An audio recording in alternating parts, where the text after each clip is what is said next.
was somehow really invested in the Zack Snyder cut of Justice League.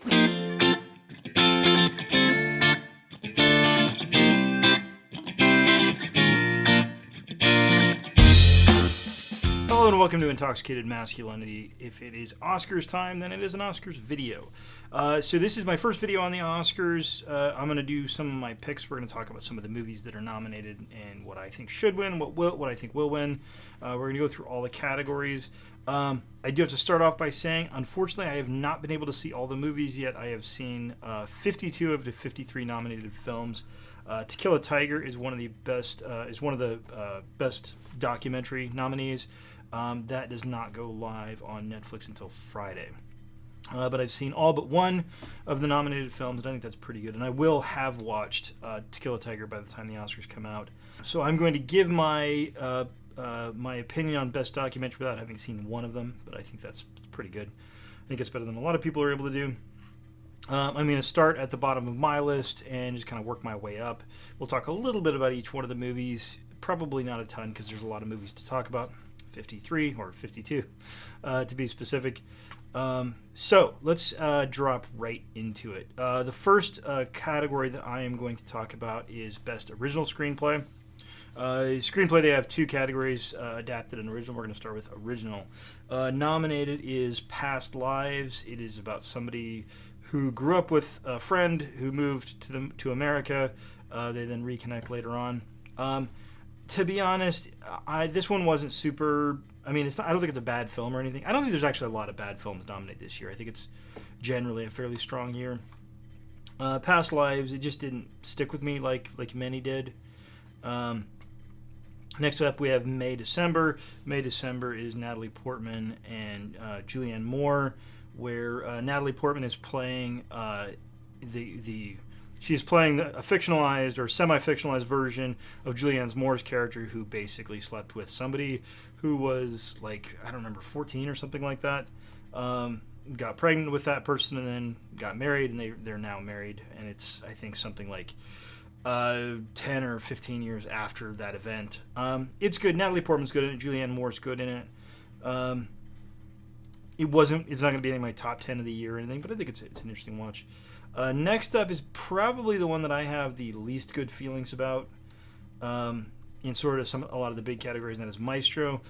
So Maestro, it kind of seems like Bradley Cooper really has his heart absolutely set on getting his Oscar. I don't believe he's going to get it in this one. It is about Leonard Bernstein and just kind of his life.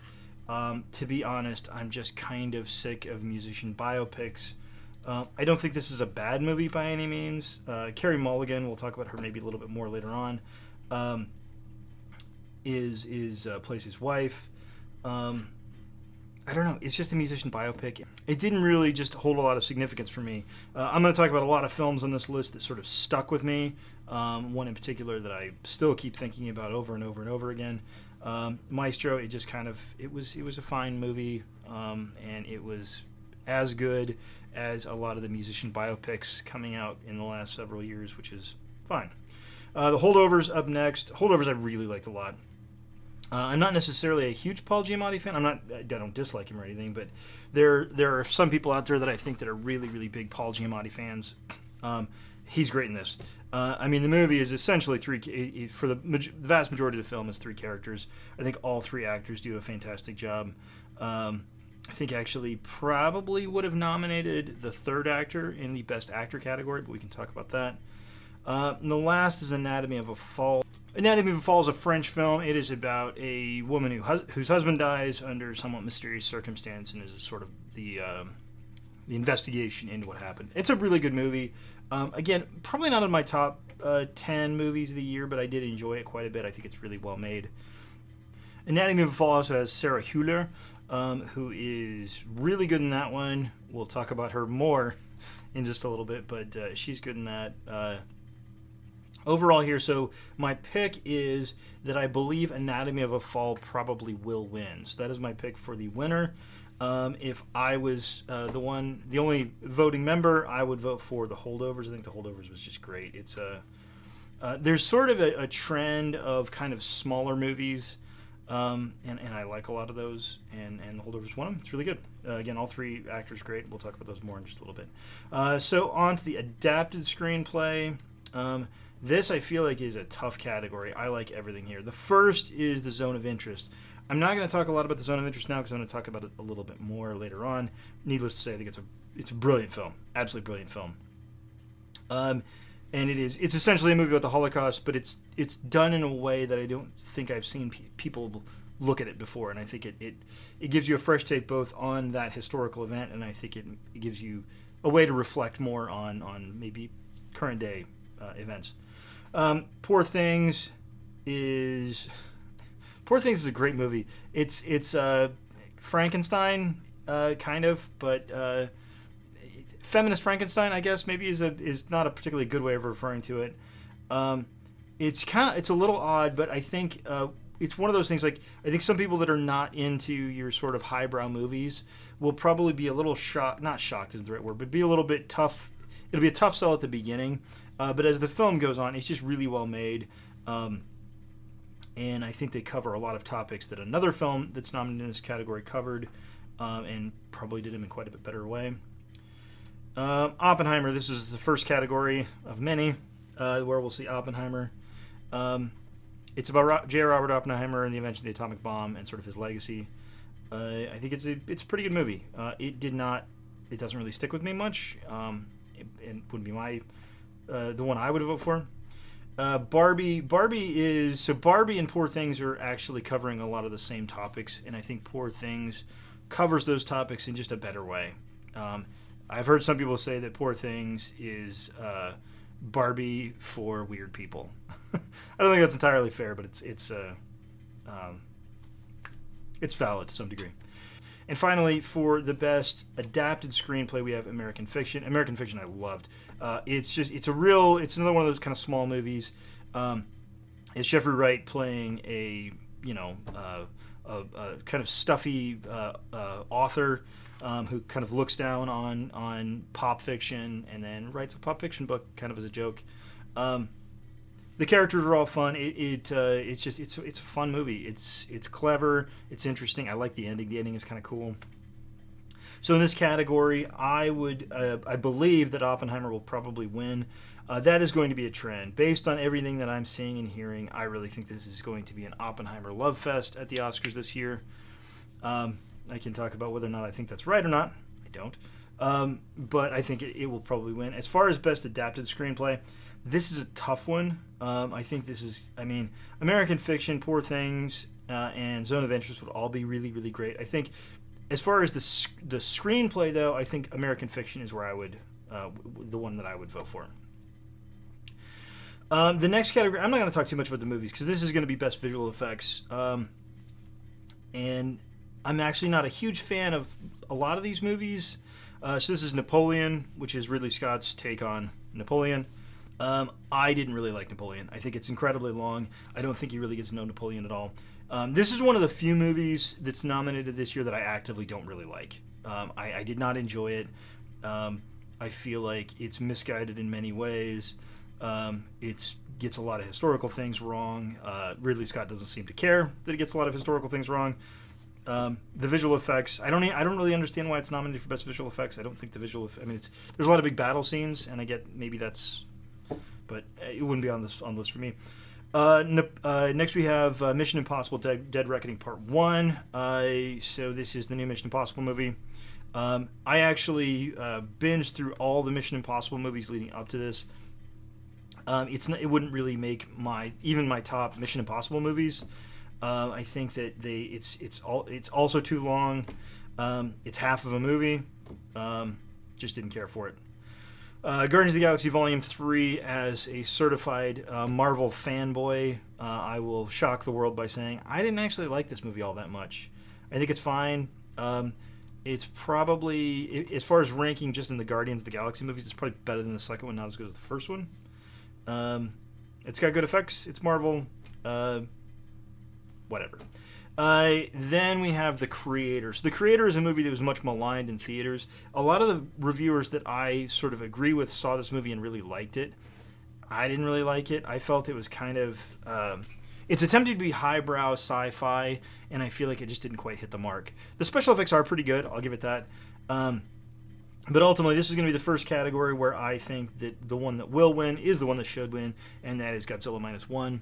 Godzilla Minus One is brilliant. It's one of my favorite movies of last year. We'll get to best foreign film. So Japan actually, it's a Japanese film, obviously. A Japanese film was selected to be in the nomination for best foreign film, which I like that movie, and we'll talk about that in a minute. I liked Godzilla Minus One more because I think it's such an interesting movie. There's so much to say. It is not what you expect from a Godzilla movie. So I highly recommend Godzilla Minus One. And so my pick is that Godzilla Minus One will win and that it should win. This next one is another one where I'm going to pick the same movie, both should and will win. So we are looking at best sound. Now this is a category that I'm not a professional filmmaker. I'm not even a professional reviewer. I'm just a guy that likes movies. And so for sound to have a really, really strong impact on me into a movie, it really has to do something really interesting. So here we have the creator again nominated. I already talked about that. Maestro, Mission Impossible, Dead Reckoning Part 1, Oppenheimer. I think there is a good chance that Oppenheimer could win this, but I think that is going to be very, very wrong. Zone of Interest. So Zone of Interest is the final film that's nominated. I think this will win, and I think it absolutely should win. I don't know if I've ever seen a movie where the sound is doing more work in a film than anything else. Zone of Interest is, so the movie takes place on or just outside of a concentration camp, and it is essentially a slice of life about the commandant's family of this concentration camp. And most of the things that they're doing throughout the film are pretty mundane, and the real horrors of the film are told in the background with the sound. I thought it was brilliant. I think this shouldn't be close. This shouldn't be anywhere near close. And so I think that Zone of Interest will win and should win, and if it doesn't win, I'm going to... This is one of the ones I'm going to be a little upset about. Most of these categories I don't care that much about. I mean, in the adapted screenplay, for example, I think American Fiction should win, but if Poor Things or Zone of Interest wins, I'm perfectly happy with those. This one, Zone of Interest needs to win this one. It's an important film, and I think the sound is how the story is told. All right, so now we're getting into some shorts. First of all, this is best short film, live action short film, I should say. So we have Wes Anderson's The Wonderful Life of Henry Sugar. It's a Wes Anderson film. If you like Wes Anderson films, you'll like this. If you don't like Wes Anderson films, you won't like this. It's pretty cut and dry. I think that... So I'm really torn on this one to some degree. Because it's going to... I mean, our Oscar voter is going to say, that's Wes Anderson, let's vote for Wes Anderson. Or our Oscar voter is going to say, hey, why is there a big budget filmmaker coming in here to the short live action category and find it to be... like it's a little unfair, which is kind of what I feel to some degree. But all that put aside, the next one is Red, White, and Blue, which is a story about abortion, essentially. I thought it was an incredibly effective film. I liked it a lot. The next is Night of Fortune, which is a Scandinavian film sort of about dealing with loss. Which is actually another film that's very similar to that. The next is Invincible, which is a film about sort of a troubled teen and kind of what happens to him and what's going on with him. And the final one is The After, which The After and Night of Fortune are covering similar territory, but kind of in very different ways. They're both good. All these films are pretty good, to be honest. I liked a lot of these. But ultimately, my pick is that I think that the Oscar voters will go with the name they know and pick Wes Anderson, and The Wonderful Story of Henry Sugar will be the one that wins. I would vote for Red, White, and Blue. It has an absolute gut punch of an ending that it'll hit you, guaranteed. Next we have Best Animated Short. So we have War is Over, which is based on the music of Yoko Ono and John Lennon. I was kind of nervous this was just going to be kind of a fawning thing about Yoko Ono and John Lennon. which I'm not necessarily against those two people, but I don't really need a short film about that. It is not at all. It is about a war, and it has one of their songs at the end, and it's kind of based on anti-war, activism and stuff like that. I thought it was a pretty effective film. I liked it a lot. Pachyderm is about a young girl who is staying with her grandparents. I don't really want to say too much about that one. It's a really, really good movie, though. Our Uniform is sort of a story told by a girl in Iran, and it's all about the uniform they wear and kind of the clothes they wear and how that affects who they are and all sorts of other things. It's really innovative. I like the animation is really cool. If I was rating only the animation, that one might actually win. But it's more what movie I think is the best. 95 Senses is a movie, or is a little short film about a guy on death row. Also very effective. And Letter to a Pig is kind of about. It's interesting because you have Zone of Interest, which is a Holocaust movie, and this is sort of a short film, kind of about the Holocaust, but kind of also about. I don't know. Letter to a Pig, I think is so. I'll just say this: I think Letter to a Pig is probably going to win. I think it's probably the one that people will go with. I thought Pachyderm was the most effective film, so go figure. Yeah, so I think that so I think Letter to a Pig probably will win, but I would vote for Pachyderm myself. Next up, we have Best Production Design. So here we have Poor Things. Again, it's such a gorgeous film. Then Oppenheimer. Napoleon. I'm not going to talk anymore about Napoleon. I didn't really like it, and I don't want to sit here and bag on it the whole time, but I didn't particularly like it. Killers of the Flower Moon, which is sort of about the treatment of the Osage tribes in Oklahoma after they had struck oil, and sort of the way that a lot of white people came down there and took advantage of them in some pretty horrific ways. Also Barbie. So in my mind, this is a tough one. I'm going to go with Killers of the Flower Moon. I think they did a lot of really good stuff in that movie. I think it looks great. It's way too long. It's way too long of a movie. But it was done really, really well. And I think, that's one I think will probably win for Best Production Design. I would vote for Poor Things. I think Poor Things is gorgeous. Poor Things has a whole production vibe, and it looks really great. It's compelling. I like it a lot. Best song's kind of interesting. So we have Flamin' Hot from the Flamin' Hot film. So I watched this movie very grudgingly. This is about the Flamin' Hot Cheetos, the creation of Flamin' Hot Cheetos. It is a sponsored film. Everything about this movie said that I would hate it, and I didn't hate it. I thought it was actually kind of charming. The song is pretty good, but in this category, well, I'll talk about. So we have A Song for My People from Killers of the Flower Moon, What I Was Made For, Barbie, It Never Went Away, American Symphony, I'm Just a Ken, Barbie, and Flamin' Hot from the Flamin' Hot film. This seems to me like it's pretty much a walk-off for What I Was Made For. It's Billie Eilish. I think it's just a really good song. A lot of the songs on here are pretty good. But I think, and there's an outside chance I think they might vote for I'm Just a Ken. But I mean, if you listen to I'm Just a Ken and What I Was Made For is just a better song. So I think that's that's both my pick for what will win and what should win. Score. This was a tough one. So I didn't listen to the full scores of every film. It's just more time than I can put into this. I believe so. The nominees are Poor Things, Oppenheimer, Killers of the Flower Moon, Indiana Jones and the Dial of Destiny. That movie has no place here. I'm sorry, it doesn't. I love John Williams. I grew up with John Williams, but it's just another Indiana Jones score. I don't understand how you can just give a guy an Oscar for a score that he's already done, 4 times before. And finally, American Fiction. American Fiction's got a kind of a cool, jazzy kind of sound, kind of score, which I liked a lot. I think this is probably going to end up going to Oppenheimer. I think the Oppenheimer Love Fest will continue with this one, and I do like the score. It has kind of I have a real hard time sort of saying what I think it sounds like. It's kind of modern and industrial. It's good. Ultimately, the one that I like the best was Killers of the Flower Moon. I think that score is very kind of, early 20th century bluegrass kind of feel, and I'm a sucker for that, so I think that's really good.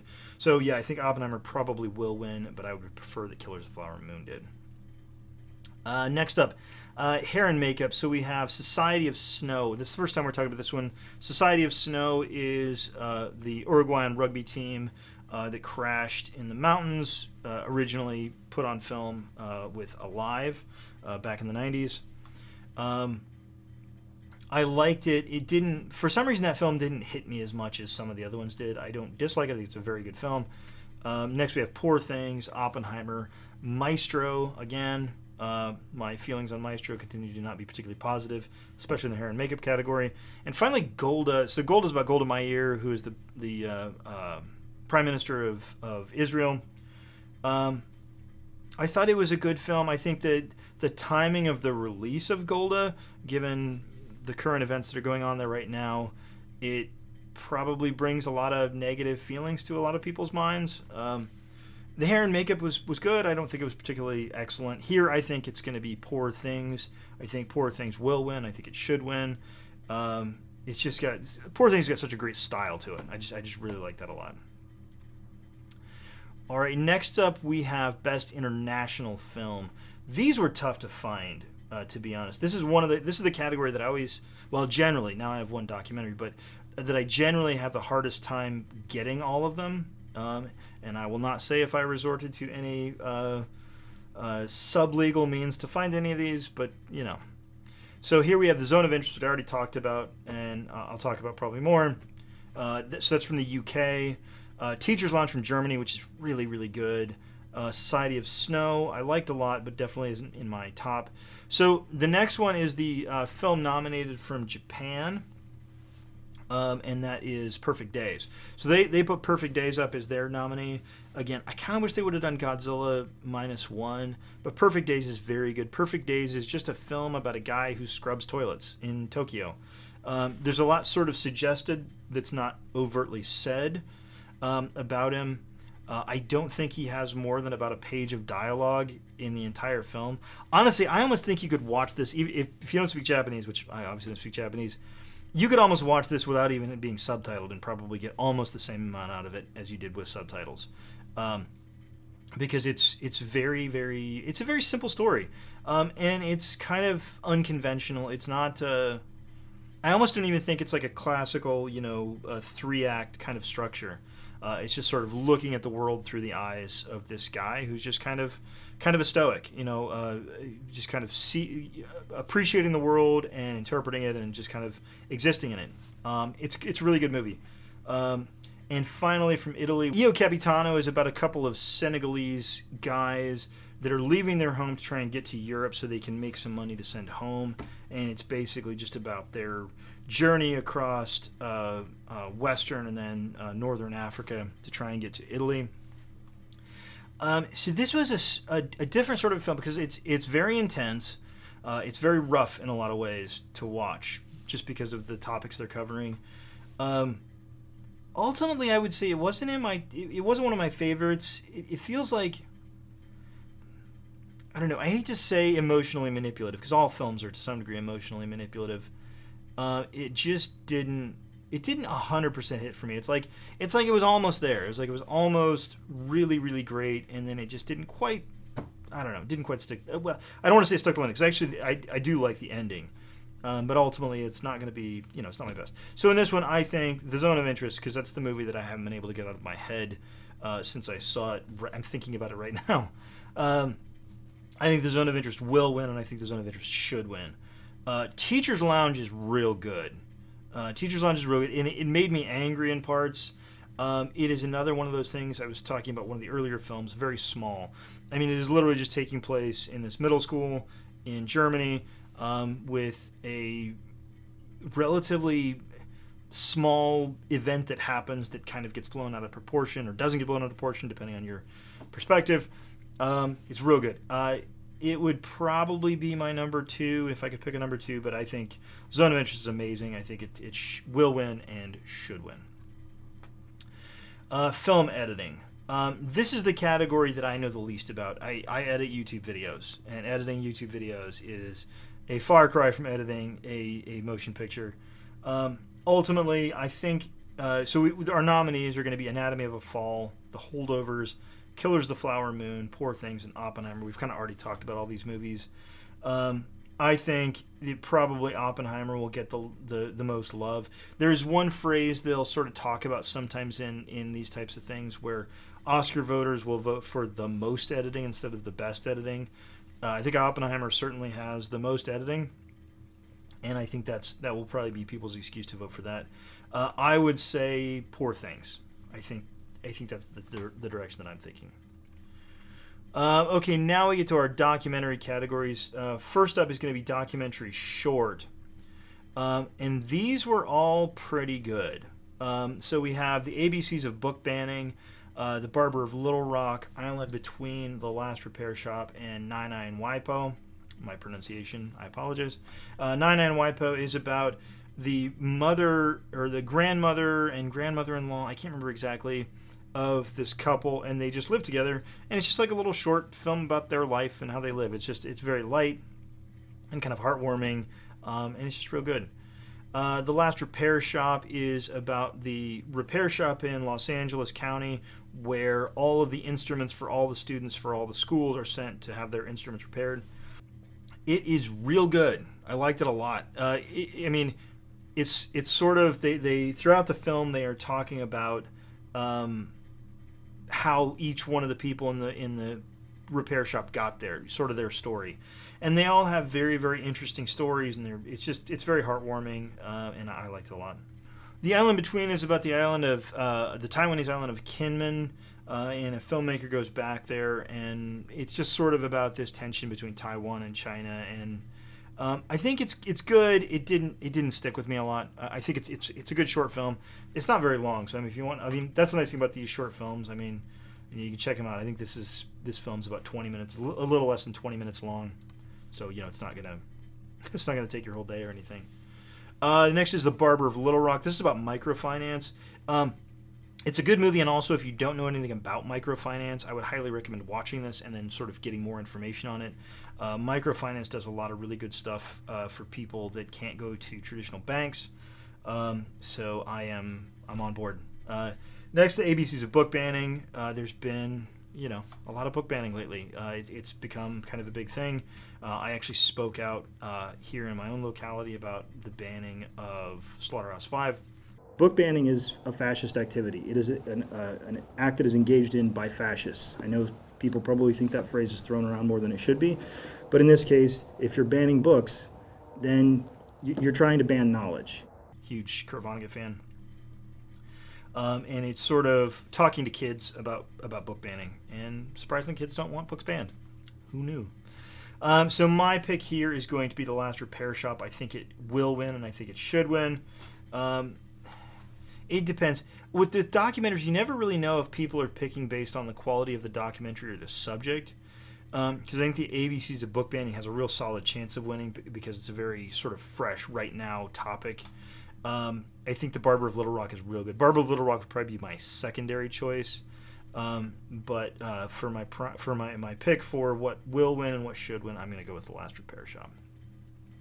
So now we get to the category that I have not seen all the films in, and that is Best Documentary. So To Kill a Tiger is a documentary about a girl who was sexually assaulted and her father attempted to get justice. That's all I can say about it because that's the one I haven't seen yet. So the ones I have seen, though, were 20 Days in Mariupol, which is about sort of the Russian invasion into Ukraine and some documentary filmmakers that were in a hospital there in Mariupol. It is a very tough film to watch. If you are sensitive to real-life violence, which I am to some degree, be real careful with that one. That one will get you. There's some scenes that are very, very striking.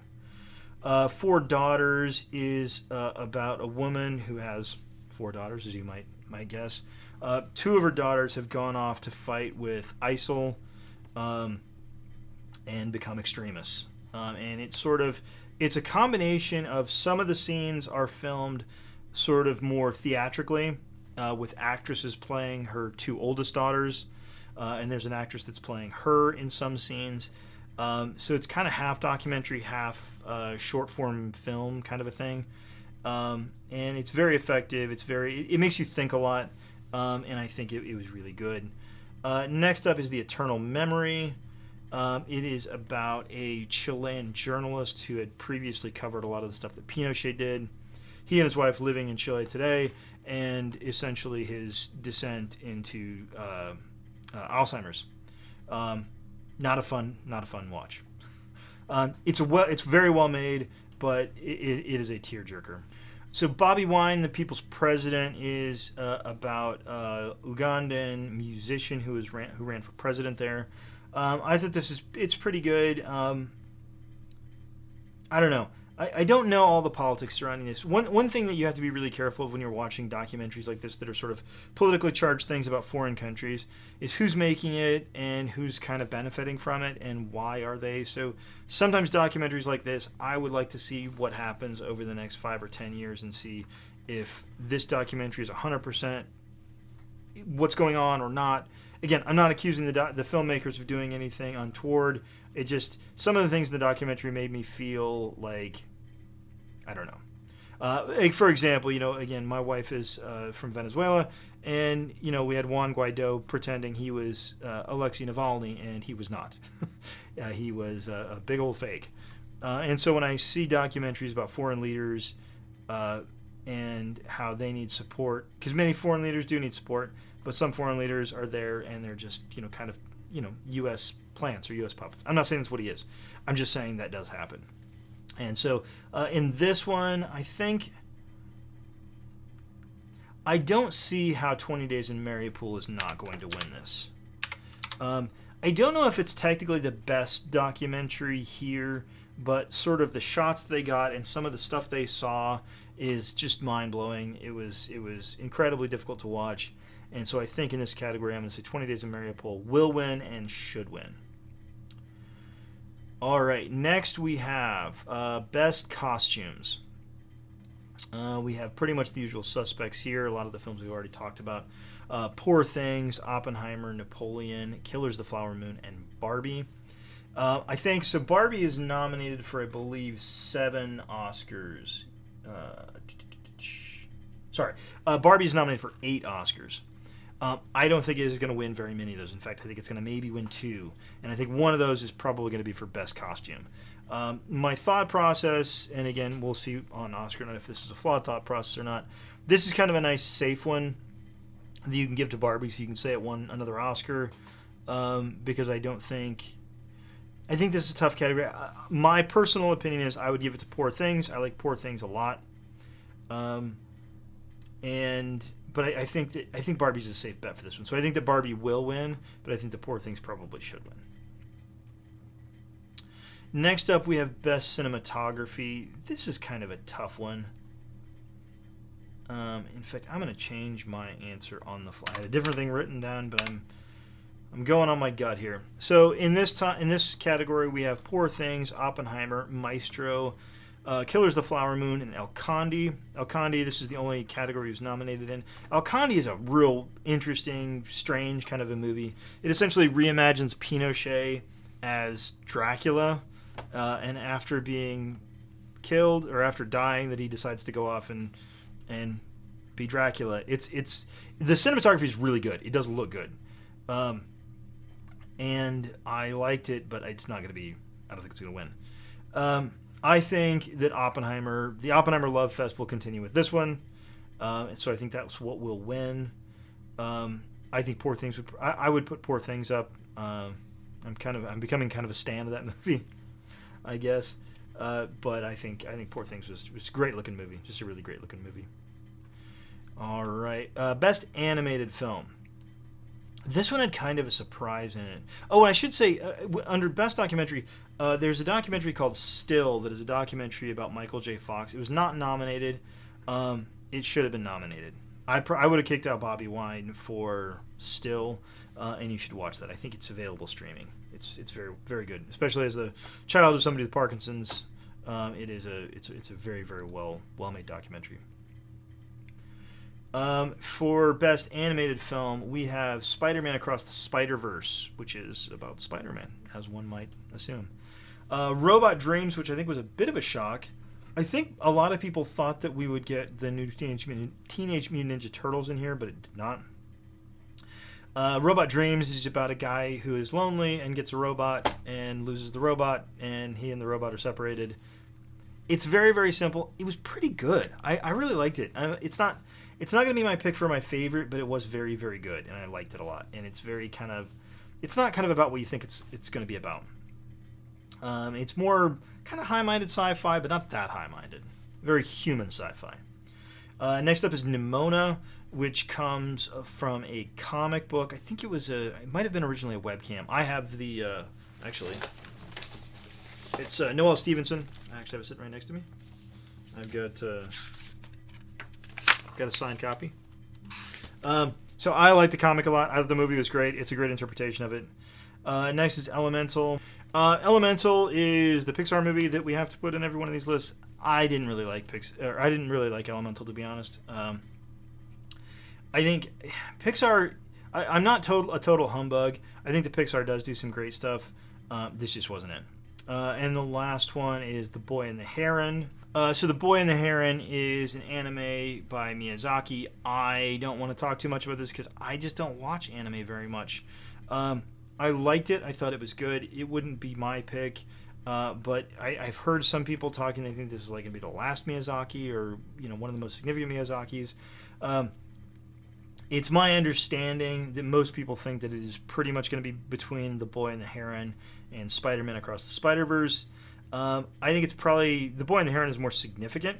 I didn't actually super duper love either one of those, but I think The Boy and the Heron is more significant. My pick is Nimona. I think Nimona was great.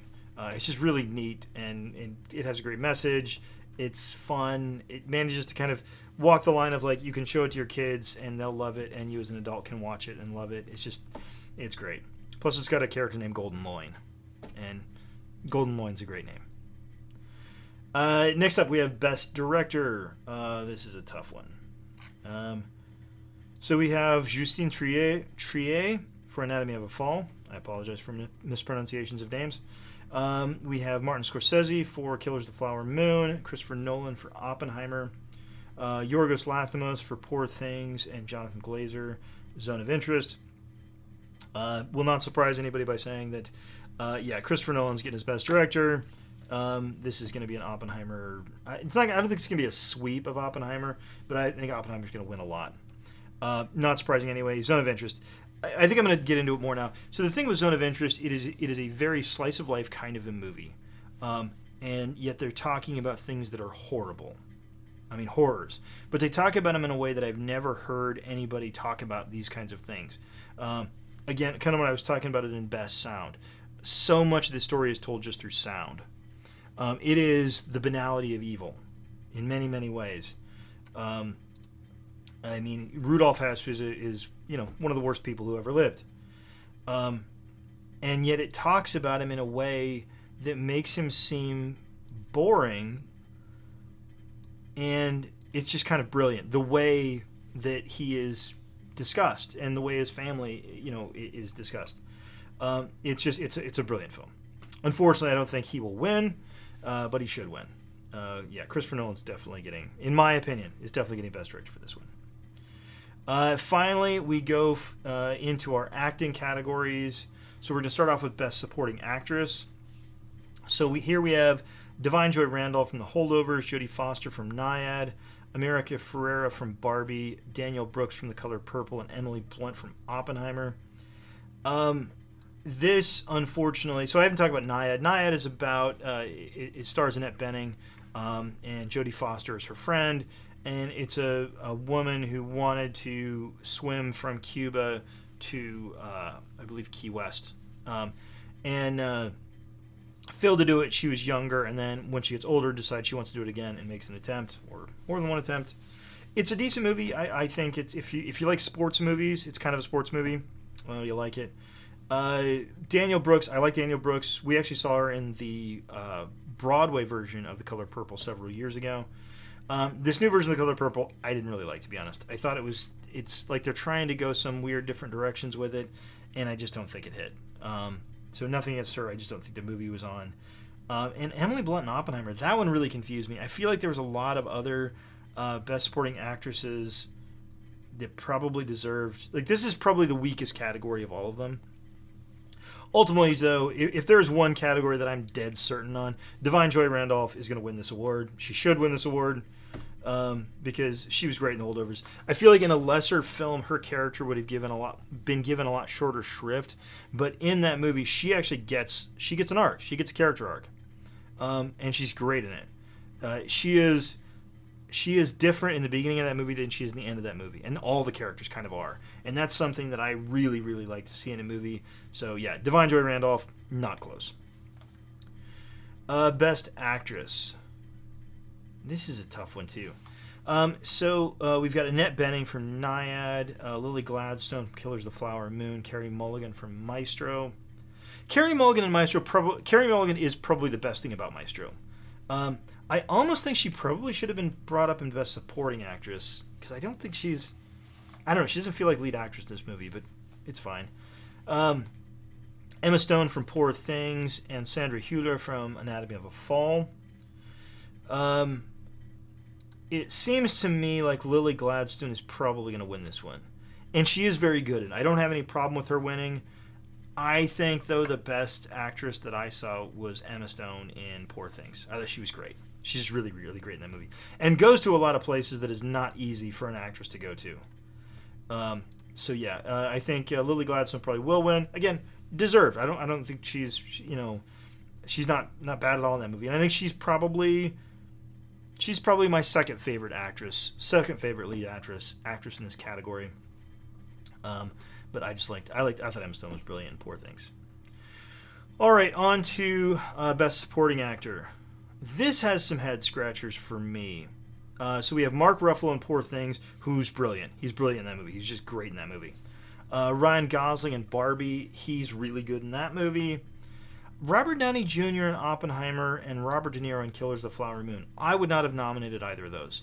I think Dominic Sessa from The Holdovers, I would have put him above both of them. And maybe not best. Sterling K. Brown is a tough one because he's really good. He's funny. And he plays that part to a T. I can't put him as best. So right now, all the buzz seems to be saying that Robert Downey Jr. is going to win for Oppenheimer. Again, I'm a Marvel fanboy, so I don't dislike Robert Downey Jr. at all. I just don't think there is enough going on in that role. It wouldn't be what I would do. I had a tough time with this one. I think ultimately Mark Ruffalo is the right choice, though. Mark Ruffalo is going to some interesting places. He plays such a douchebag in that movie, and he plays it so well. He makes you sort of hate and pity him at the same time. He's really, really good in that part. So Robert Downey Jr. for Oppenheimer probably will win, but I would vote for Mark Ruffalo in Poor Things. The penultimate category we'll be talking about is Best Actor. So here we have Jeffrey Wright from American Fiction, Cillian Murphy from Oppenheimer, Paul Giamatti from The Holdovers, Coleman Domingo from Rustin, and Bradley Cooper from Maestro. Nothing against Bradley Cooper. I think he's a good actor. I don't think that performance is on the same level as these other ones. So I think if you were to take one person out, it would definitely be him. I really like Coleman Domingo and Rustin. Now, ultimately, Rustin is kind of it's a little bit of a fluffy film. Like, it's not, it's about the civil rights movement, but it's also very kind of fun, but it's kind of frenetic, and I enjoy it. I think it says a lot of interesting things about activism in general and how activism gets done. Ultimately, I don't think Rustin was one of the best pictures of the year. I really like Coleman Domingo as Rustin. It's such a tough category, aside from Bradley Cooper, because I think Coleman Domingo was fantastic. I thought Paul Giamatti was fantastic. I think Jeffrey Wright was fantastic. I thought Cillian Murphy was pretty good. I think ultimately Cillian Murphy will probably win this category. If I was voting and I went through this in my head a bunch, I think I like Coleman Domingo the best. Although that is to take nothing from Paul Giamatti and Jeffrey Wright, because I thought they were both fantastic in their movies. But ultimately, I would go Coleman Domingo, but I think Cillian Murphy is going to win. Finally, drum roll. We don't have a drum roll. It's fine. We have Best Picture. And we are back to 10 nominees. I think they started this last year or the year before, where there's going to be there's always 10 nominees. So the 10 nominees are Anatomy of a Fall, Zone of Interest, Poor Things, Past Lives, Killers of the Flower Moon, The Holdovers, and Barbie and American Fiction. Again, pretty strong nominees, I think. Maestro and Past Lives, I think, are probably the weakest links in this. I mean, if it was me, I would have done something crazy like put Godzilla -1 as Best Picture, but what do I know? Ultimately, yeah, it's going to be Oppenheimer. This is going to be Oppenheimer's big year. We had Barbenheimer. Barbie won at the box office, and Oppenheimer's going to win at the Oscars.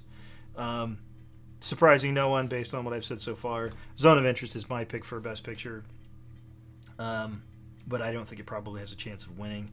I think I don't think there's going to be a competition. I think it's going to be Oppenheimer, and I think it's going to be solid.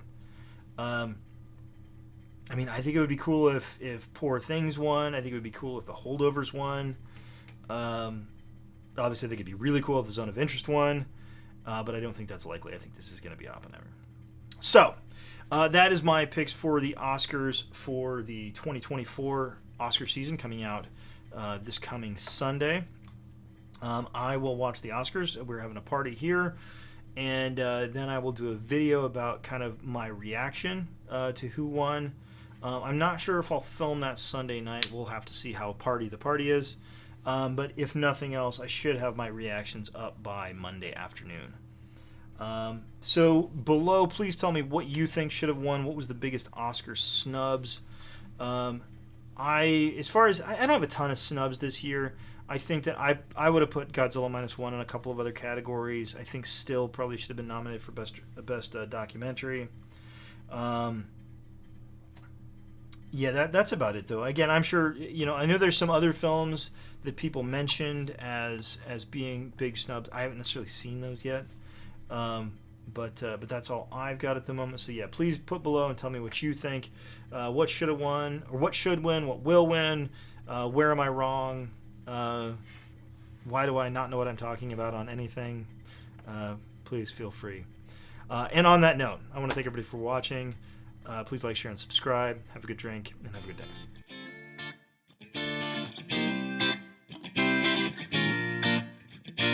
But he broke 3 ribs, which was technically his fault because he shouldn't have been in the road. $2, please.